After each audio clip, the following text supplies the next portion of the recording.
Фомин Анатолий Петрович, председатель русской общины Туркменистана. История создания общины началась с того, как только была принята Конституция Туркменистана. Согласно Конституции Туркменистана стало ясно, что на всех руководящих должностях и вообще везде, все должности будут занимать только люди местной национальности. Русским, которые жили и долго там работали, сам с рождения многие, я в том числе, родился в Тахтабазаре, и поэтому нам ничего не оставалось. Нам нужно было объединиться в какую-то организацию, которая могла бы защищать их интересы. Настал период, когда Туркменбаши через Батыра Саржаева, мэра города Ашхабада, предложил ему побеседовать со мной, чтобы заморозить деятельность организации хотя бы на время. И у нас был такой договор, что мы заморозим деятельность на 1,5 года. Мы ее заморозили, но это не значит, что мы ничего не делаем. Мы продолжали работать. Мы создали за этот период во всех городах республики русские общины. Все это было подпольно, потихонечку. Но дальше уже было терпеть нельзя, и через 1,5 года мы снова активно стали открыто выступать. В это время в Государственной Думе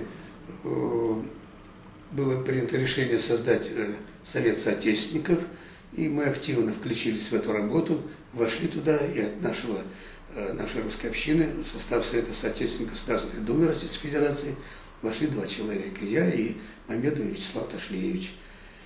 Таким образом, наш статус резко поднялся, увеличился, и с нами вынуждены были беседовать.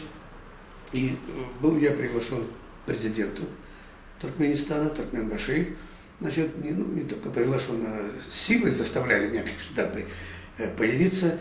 И на этой встрече, в течение которой длилась в течение 3 часов, я в очень жесткой форме поставил вопрос о такой организации перед Туркменбаши, который не ожидал этого, и доказал ему важность и нужность организации.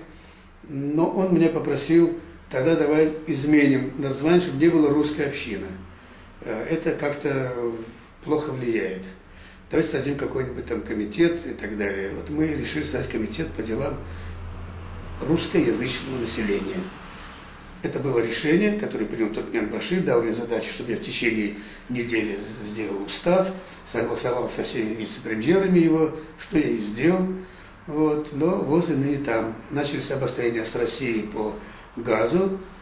Сказал, когда трубу откроют, тогда, значит, мы, может быть, разрешим. Но было ясно, что никогда русскую общину не разрешат. Официально мы не были признаны юридически, но де-факто с нами соглашались, со мной встречались на всех уровнях буквально.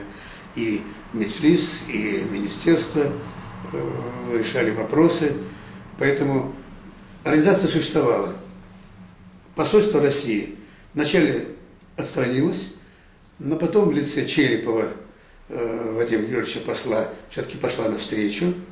И в течение длительного времени установились очень хорошие контакты с посольством России.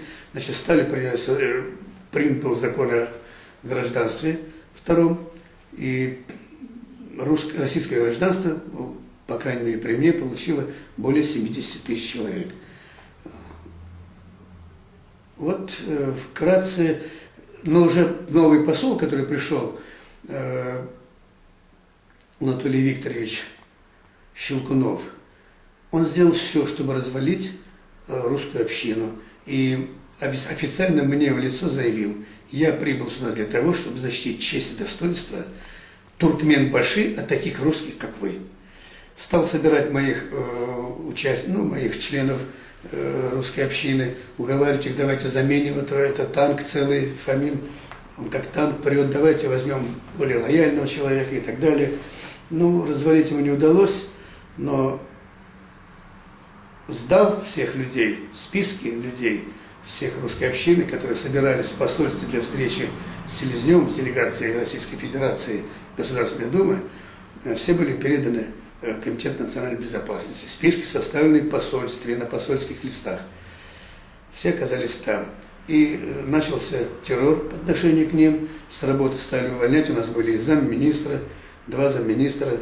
Одного после увольнения Ерофеев замминистра водного хозяйства, сельского хозяйства, значит, умер он сразу, но не выдержал от инфаркта. Вот. Другой перешел помощником работать, а остальных повыляли с работы, поразогнали всех. Мамедова Вячеслава арестовали, в общем, прессинговали всех, а я вынужден был, уехав в Москву, вернуться уже назад не смог. И продолжая оттуда поддерживать связь, хоть и разогнали, но люди там есть, в глубоком очень подполье, очень осторожно связываемся, но связь имеем и постоянно поддерживаем людей, которые, когда уезжают оттуда, очень многим помогли людям как-то устроиться, пристроиться. Я, например, создал два поселения, одно под Нововоронежем, и один из моих заместителей стал даже главой администрации этого поселения, и другое поселение в Саратовской области. И тоже не последние места занимают люди, которые приехали туда со мной.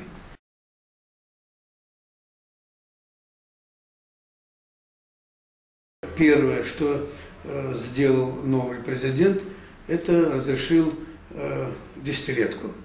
Это, конечно, очень большое дело было для всех, и особенно для русскоязычного населения, потому что русскоязычное население поступить в вузы Туркменистана не в состоянии, и, закончив десятилетку, они имеют возможность поступить в вузы Украины, России, там, в разные республики.